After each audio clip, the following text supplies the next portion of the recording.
25% of the educational budget in Killingly is directed to 13% of students because of special education mandates. How will you save regular education in Connecticut? Well, first of all, let me say this about special education. The money we spend on special education is extremely important, and we should not retreat from spending that money. The problem in Connecticut is we fund local education at 17%, from state government to local government at 17%, less than the national average. And we know that the fastest rising cost is special education costs, particularly for children who are profoundly disabled. We're talking about school systems like Killingly having $100,000, $150,000 tuition payments. You know, these are our state's children.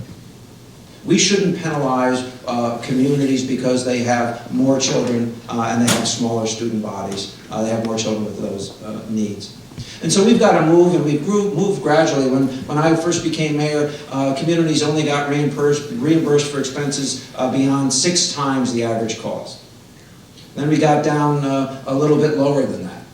But what I've said and advocated for all of my public life is the state's got to start kicking in much earlier than that. Maybe 2 times the average cost.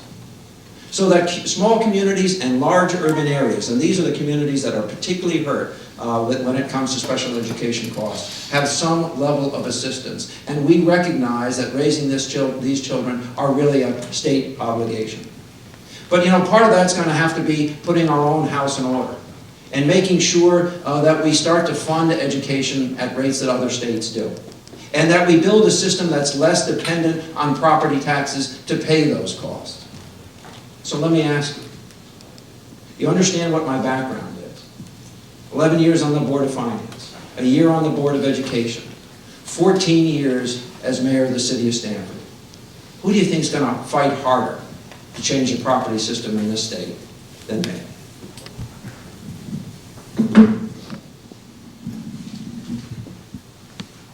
Ned.